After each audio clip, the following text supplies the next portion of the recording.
Hello everyone. अभी हम यहाँ पे रिक्वायरमेंट्स कैसे ऐड करते हैं वो देखेंगे। ठीक है, तो अभी मेरे पास अकाउंटेंट का रोल है जहाँ से मैं रिक्वायरमेंट ऐड करने वाली हूँ। तो अभी हम वो देखेंगे।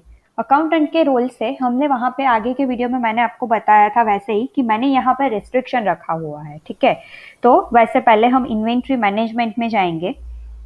मैंने ये रोल को कोटेशन के लिए रिस्ट्रिक्ट किया हुआ है कि वो कोटेशन डाले, उसके बाद वो आगे काम नहीं कर सकता जब तक उसको अप्रूवल नहीं मिलती है। तो पहले हम जाएंगे रिक्वायरमेंट्स में।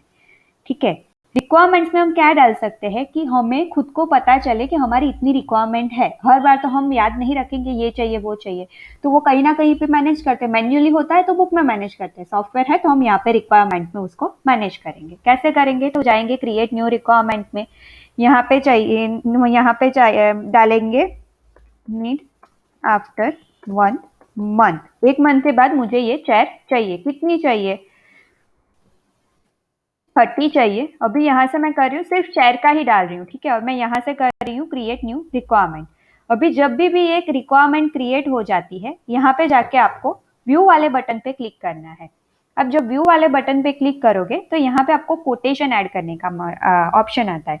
कोटेशन ऐड करने का मतलब क्या हुआ, कोटेशन ऐड जब भी आप करते हो इट मीन्स कि क्या है कि आपने 3-4 वेंडर से उसके भाव पूछे हैं, उसके बाद आपने आपका जो रेट है और आप जहां से लेने वाले हो वो फाइनल किया है। ठीक है, तो वेंडर ऑलरेडी सिस्टम में एडेड है जिसके पास से आपने कोटेशंस लिए हैं। तो यहाँ पे ऐड न्यू कोटेशन में जाओ, यहाँ पे ये सिलेक्ट करो और इसका 330 का प्राइस उसने दिया है, यहाँ पे ऐड कोट करो। वैसे ही आप वापिस से जाओ और वापिस से दूसरा ले लो, यहाँ पे उसकी प्राइस में आप कर दो 300 पर पीस और फिर यहाँ पे आप ऐड करो ऐड कोटेशन। देखो मैंने आपको बताया था ना कि मेरे पास इन्वेंट्री कोई और पर्सन अलग यूज करता है। ठीक है, तो ये कोटेशन जब भी डाले ना तो वो ऐसे ही यूज नहीं करना चाहिए, इसके लिए उसको अप्रूव करवाना पड़ेगा कि ये अप्रूव हुआ है, ये प्राइस और वो सब। जब ये अप्रूव करेगा ना, इसके बाद ही इसका आगे का जो प्रोसीजर है परचेज ऑर्डर, रिक्वायरमेंट कोटेशन के बाद जो परचेज ऑर्डर आता है वो ये यूज कर पाएगा। ठीक है, तो उसके लिए भी मैं आपको दिखाती हूँ कि वो कैसे कर पाएगा। तो अभी देखो मेरे पास ये सुपर एडमिन का लॉगिन है। ठीक है, उसमें मैं अगर इन्वेंट्री में जाती हूँ तो मैंने फर्स्ट वीडियो में भी आपको बताया था कि आपको अप्रूवल, यहाँ पे आपको जब अप्रूवल स्टेटस में क्लिक करोगे तो क्लिक टू एक्सपांड पे जाओगे तो यहाँ पे जितने भी कोटेशंस के अप्रूवल पेंडिंग होगे ना, यहाँ पे लिस्ट आएंगे। एक तो आप यहाँ पे क्लिक करने के बाद डायरेक्टली अप्रूव रिजेक्ट कर पाओगे, अदरवाइज रिक्वायरमेंट में जाके, पहले मैं वो बताती हूँ कि रिक्वायरमेंट में जाके कैसे करना है, फिर मैं ये भी बताऊंगी कि कोटेशन अप्रूवल कैसे करना है। ठीक है, मैं रिक्वायरमेंट में गई, अभी ये दोनों रिक्वायरमेंट है तो मैं यहाँ जाके एक बार चेक कर सकती हूँ कि व्यू करने के बाद मुझे यहाँ पे देखो अप्रूव का ऑप्शन आया है। कोई और अकाउंट से ये जनरेट हुई है रिक्वायरमेंट तो मुझे यहाँ पे अप्रूव रिजेक्ट का ऑप्शन आया है। तो मैं क्या करूंगी, मुझे जहाँ पे जो मुझे अप्रूव करना है वो ही मैं अप्रूव करूंगी, बाकी का जो है वो मैं रिजेक्ट कर सकती हूँ। ठीक है, तो मुझे ये 8000 वाला जो है वो मुझे अप्रूव करना है, तो मैं यहाँ से जाऊंगी और यहाँ पे क्या करूंगी, yes agree to approve this quotation. ठीक है, और फिर मैं यहाँ से उसको सेव करूंगी तो ये हो गया अप्रूव, और मैं इसको यहाँ से रिजेक्ट कर दूंगी। टू हाई रेंज करके मैं इसका रीजन लिख दूंगी कि उसकी रेंज हाई है तो मुझे ये नहीं चाहिए, तो मैंने इसको यहाँ से रिजेक्ट कर दिया है। ठीक है, अभी मैं आपको वो दिखाती हूँ कि आप रिक्वायरमेंट में जब जाते हो तो ये आपने कर दिया अप्रूव और रिजेक्ट ये यहाँ से। ठीक है, फिर मैंने आपको दिखाया था इन्वेंट्री डैशबोर्ड में अप्रूवल बेस्ड सिस्टम जहाँ पे थी, राइट। यहाँ पे अप्रूव स्टेटस में जब आप जाओगे ना, देखो यहाँ पे अभी कोटेशन अप्रूवल 2 है, वहां पे आप जब क्लिक करोगे ना तो यहाँ पे भी आपको लिस्ट आ जाएगी अप्रूव करने की। अभी इसके सामने मैं क्लिक करूंगी तो मुझे यहाँ से मैं अप्रूव कर पाऊंगी, अदरवाइज नहीं कर पाऊंगी। ठीक है, तो अभी मैं उसको यहाँ से अप्रूव कर देती हूँ। तो यहाँ से भी जिसको राइट्स दिया है अप्रूवल का वो यहाँ से भी अप्रूव कर सकता है। अभी एक पेंडिंग में है, एक अप्रूवल में है और एक रिजेक्टेड में है। ठीक है, तो अभी आपने देखा कि ये मेन लॉगिन में कैसे होता है अप्रूवल और रिजेक्शन। अभी मैं आपको वैसे ही आगे की प्रोसीजर दिखा रही हूँ। आगे की प्रोसीजर में वो आएगा कि वो पर्सन खुद के एंड से परचेज ऑर्डर इसके अकाउंट में अप्रूवल के बाद कैसा दिखता है, और फिर वो अपने एंड से कैसे दिखता है। तो अभी हम देख रहे हैं कि अकाउंटेंट के रोल में कैसे दिख रहा है। तो मैं जा रही हूँ रिक्वायरमेंट्स में। रिक्वायरमेंट्स में जाने के बाद यहाँ पे मैं व्यू कर रही हूँ। तो यहाँ पे अप्रूवल जिसका मिला है, ठीक है, ये अप्रूव्ड हुआ है। तो अभी मैं यहाँ पे क्रिएट परचेज ऑर्डर करूंगी ना, तो डायरेक्ट वो ही आ जाएगा। ठीक है, तो अभी मैं यहाँ से ये सिलेक्ट कर रही हूँ, इसका ऑर्डर दे रही हूँ। इसका मुझे अभी नहीं देना है, तो एक का ही मैं ऑर्डर दे रही हूँ। अभी यहाँ पे आपको एक ऑप्शन आ रहा है इंस्टॉलमेंट नेम और अमाउंट। मेरे पास 2800 रुपये है। 2800 रुपीज मैं कैसे पे करूंगी? एक ही इंस्टॉलमेंट में पे करती हूँ, तो यहाँ पे मुझे इंस्टॉलमेंट 1 और उसकी अमाउंट लिखनी है। इंस्टॉलमेंट 1, 2 ऐसे बाय डिफॉल्ट आएंगे। अगर आपको चेंज करना है तो आप चेंज कर सकते हो। अगर मैं एक ही इंस्टॉलमेंट में पे करती हूँ तो यहाँ पे मैं पूरी अमाउंट लूंगी। अगर मैं 2-3 इंस्टॉलमेंट में पे करने वाली हूँ तो फिर यहाँ पे मुझे उसका प्लस बटन ऐड करना है। ठीक है, फर्स्ट टाइम में मैं उसको दे रही हूँ 1000, दूसरी बार में मैं दे रही हूँ उसको 800 और तीसरी बार में मैं दे रही हूँ उसको 400 और फिर अगेन फोर्थ इंस्टॉलमेंट में मैं उसको दे रही हूँ 400। ठीक है, 400। अभी यहाँ पे आपको डेट ऑफ इंस्टॉलमेंट भी अपने हिसाब से ही सेलेक्ट करनी है कि आप कब दोगे दूसरा इंस्टॉलमेंट जो है। तो मैं 1/26 को दूंगी। ठीक है, फिर यहाँ पे आपको अपने हिसाब से जितने भी इंस्टॉलमेंट्स ऐड करने हैं वो ऐड कर सकते हो। मैक्सिमम आप यहाँ पे 50 इंस्टॉलमेंट ही ऐड कर सकते हो, उससे ज्यादा इंस्टॉलमेंट्स आप यहाँ पे सिलेक्ट नहीं कर सकते। ठीक है, सॉरी, मैं यहाँ पे 10th ऑफ जुलाई दे रही हूँ और फिर उसके बाद मैं लास्ट दूंगी उसको 14th ऑफ जुलाई। ऐसे करके मैं क्रिएट परचेज ऑर्डर कर दूंगी। ओके, सॉरी,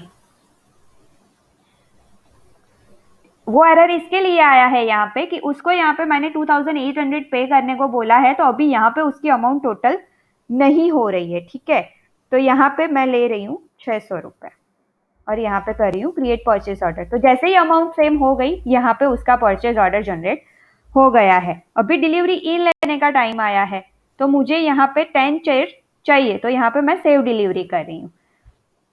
सेव डिलीवरी कर रही हूँ तो ये डिलीवरी इन हो गई है। ठीक है, अभी हम जाएंगे purchase order. Direct purchase order को हम कैसे जनरेट करते हैं वो देखेंगे। ये आया हमारा फर्स्ट परचेज ऑर्डर जिसकी डिलीवरी हमने वैसे ही रिक्वायरमेंट्स में जाके उसका परचेज ऑर्डर जनरेट किया था। अभी मैं डायरेक्ट, मेरा वेंडर फिक्स ही है जिसके पास से मुझे ये लेना है, तो मैं यहाँ पे जाऊंगी और यहाँ पे मैं मेरा वेंडर ले लूंगी आकाश। आकाश के पास से मैं क्या मंगवाती हूँ, तो टेबल। ठीक है, टेबल मैं उसके पास से मंगवाती हूँ और मुझे वो चाहिए सिर्फ अभी के लिए 2।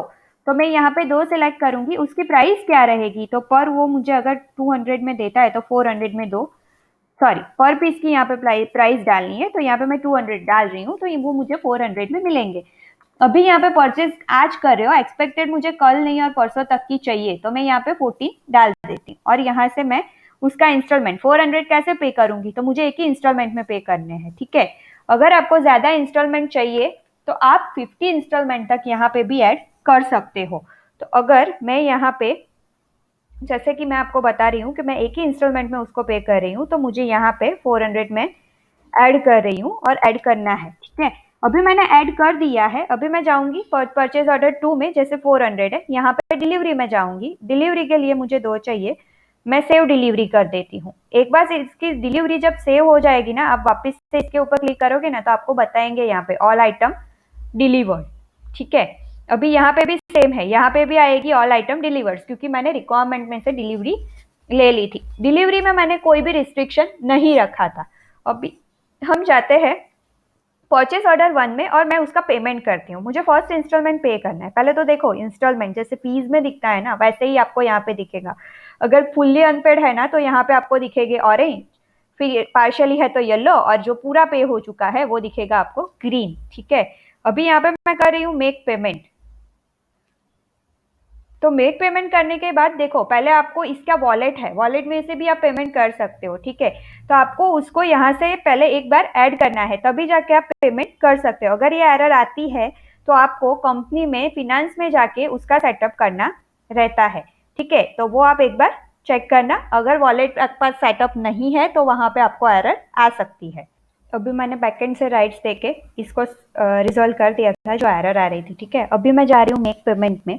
मेक पेमेंट में आप कौन सी कंपनी से पहले तो ये पेमेंट कर रहे हो वो सिलेक्ट करना है। तो मैं यहाँ पे मेरी जो कंपनी है वो सिलेक्ट कर रही हूँ।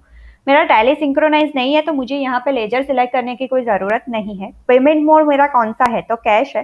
पहली अमाउंट मैं उसको कर रही हूँ 1000 रुपीज़, ठीक है। सिलेक्ट पेमेंट इंस्टॉलमेंट अगर आप करते हो ना तो यहाँ पे आपको ये बाय डिफॉल्ट ही सिलेक्ट करना पड़ेगा। यहाँ पे फिर ऐसा नहीं कि आप एडिट कर दो और फिर ऐसा पे करो, ऐसा नहीं रहेगा। अगर आपको आधा ही पे करना है ना तो इंस्टॉलमेंट सिलेक्ट करने की जरूरत नहीं है। यहाँ पे कलेक्शन सेंटर का कोई नाम नहीं है और यहाँ पे मैं कर रही हूँ सेव पेमेंट। Payment successfully. वैसे ही यहाँ पे मैं जाऊंगी और फिर वापस से मैं सिलेक्ट करके उसका दूसरा भी आपको करके दिखाती हूँ। तो यहाँ पे मैं कर रही हूँ कैश में और यहाँ पे मैं उसको दे रही हूँ सिर्फ 300 रुपीज़, ठीक है। और फिर यहाँ से सेव पेमेंट। तो अभी आप देखो यहाँ पे आपको एक रिफ्रेश होने के बाद कलर कोड दिखेंगे कि जो पूरा इंस्टॉलमेंट पे हो गया होगा ना यहाँ वहां पे आपको ग्रीन कलर दिखेगा और जो आधा इंस्टॉलमेंट पे हुआ होगा ना वहां पे आपको येलो कलर दिखेगा। अभी ये पेमेंट क्यों नहीं हुआ, यहाँ पे क्यों कोई रिफ्लेक्ट नहीं हुआ, क्योंकि मैंने यहाँ पर रिस्ट्रिक्शन रखा है और आगे से उसका अप्रूवल लेना पेंडिंग है, ठीक है। तो एक बार मैं आगे से उसका अप्रूवल जैसे भी दे दूंगी तो यहाँ पे कलर कोड में उसकी साइड से चेंज आ जाएंगे। तो यहाँ पे मुझे अप्रूवल देना कंपलसरी है। आप जैसे भी इंस्टॉलमेंट मैंने जैसे भी आपको बताया है वैसे ही आप ध्यान में रखा करो कि जब भी आप उसका अप्रूवल देते हो उसके बाद उसके अलावा ये वर्क नहीं करेगा। तो पहले आगे से अप्रूवल कंपलसरी है। सेकेंड थिंग कि जब भी आप पेमेंट करते हो तो उसका इंस्टॉलमेंट आपको कंपलसरी ऐड करने। अगर आप एक ही बार में वो पे करना चाह रहे हो तो उसमें कोई प्रॉब्लम नहीं है, आप एक बार में उसको पे कर सकते हो, ठीक है। बट अगर आप पे कर रहे हो हाफ इंस्टॉलमेंट तो आपको फिर हाफ भी इंस्टॉलमेंट वहां पे दिख जाएगा। अप्रूवल और वो सब लेना कंपलसरी है। बिना अप्रूवल के आप आगे कुछ भी काम नहीं कर सकोगे। अगर आपने अप्रूवल ऐड करवाया है तो एक बार वो ध्यान में रखो। फिर आप 50 तक जो है आपके अप्रूवल इंस्टॉलमेंट 50 मैक्सिमम 50 इंस्टॉलमेंट जो है, ठीक है, वो आप ऐड कर सकते हो। तो वो ध्यान रखो। अभी मैंने आगे से अप्रूवल लिया है तो मैं यहाँ पे एक बार रिफ्रेश कर रही हूँ। तो रिफ्रेश करूंगी तो आप देख पाओगे कि यहाँ पे फुल्ली पेड हो चुका है। जो फुल्ली पेड हो चुका है वो ग्रीन कलर का हो चुका है। अभी जो पार्शियली पे है उसका अप्रूवल अभी भी बाकी है तो यहाँ पे मैं उसको भी अप्रूव करवा रही हूँ। जैसे ही वो अप्रूव हो जाएगा ना तो वो वहां पे पार्शियली पे में दिखेगा क्योंकि हमने 300 का ही एड ऑन किया है, ठीक है। 300 का ही एड ऑन किया है और यहाँ पे दूसरा इंस्टॉलमेंट मेरा है 800 का। तो यहाँ पे आप उसको रिफ्रेश करके चेक करो तो ये आपको ऐसे ऐसे दिखेगा, ठीक है। तो ये हुई हमारी परचेज ऑर्डर की बात। अभी हम जाते हैं स्टॉक मैनेजमेंट में। स्टॉक मैनेजमेंट में हम जाते हैं पर्टिकुलर आइटम वाइज स्टॉक का मैनेजमेंट आपको पता चलेगा। अभी मैं यहाँ पे देखो टेबल में जा रही हूँ, मेरे पास चैट 2 है। यहाँ पे हम क्या कर सकते हैं कि पर्टिकुलर एक जो हमारे पास आइटम है वो पर्टिकुलर एक आइटम के लिए हम यहाँ पे ऐड करके उसका स्टॉक का स्टेटस देख पाते हैं। जैसे कि अवेलेबल स्टॉक कितना है तो 110, इन यूज इट मीन्स कि किसी को असाइन किया है तो नहीं किया है तो 0 है। यहाँ पे सोल्ड स्टॉक कितना है तो 0 है। अभी देखो यहाँ पे आपको दिखेगा कि यहाँ पे ओपनिंग स्टॉक कितना था 100, फिर उसकी डिलीवर्ड इट मीन्स कि परचेज ऑर्डर कितने का जनरेट हुआ था और कितनी डिलीवरी आई है। तो यहाँ पे आपको मिल जाएगा नीचे परचेज ऑर्डर कितना है तो इतना है और इसकी डिलीवरी ये आई हुई है। अभी मैं यहाँ पे सिलेक्ट करूंगी तो अगर मैंने किसी को कोई चीज दे दी है, राइट, जैसे कि मैंने चेयर किसी को असाइन किया, अभी मुझे उसके पास से वापस लेनी है, सेल नहीं की है, असाइन की है और वापस लेनी है। तो आप यहाँ पे सिलेक्ट करो और उसको move selected item back to inventory करो। तो ये जो आइटम है वो बाय डिफॉल्ट हमारे स्टॉक में वापस से ऐड हो जाएगी। तो ऐसे करके ही आप अपनी साइड से ये inventory move back to inventory करके अपनी साइड से इसको वापस से इन्वेंट्री में ऐड कर सकते हैं, ठीक है। तो अभी हम परचेज ऑर्डर में वापस से जाएंगे। मैं रिटर्न वाला भी एक बार आपको दिखा देती हूँ कि इसमें से मैंने इतना ले लिया है, अभी इसको मैंने पेमेंट भी कर दिया है, ठीक है। तो पेमेंट यहाँ पे आपको दिख जाएगा। अभी टेक रिफंड अगर आपको उससे लेना है तो उससे जो अमाउंट आती है वो आपको कहाँ पे चाहिए तो यहाँ पे एजुकेशनल ट्रस्ट में ही चाहिए, कैश में चाहिए और मुझे कितना चाहिए तो मुझे यहाँ पे 500 रिफंड चाहिए। और यहाँ पे सेव रिफंड, उसने मुझे रिफंड कर दिए है और मैंने यहाँ पे एंट्री की है। सेम मैंने यहाँ पे वो रिफंड वाली एंट्री अप्रूव बेस पे रखी है, तो मुझे ये यहाँ पे नहीं दिख रही है। ठीक है, thank you so much for watching this video.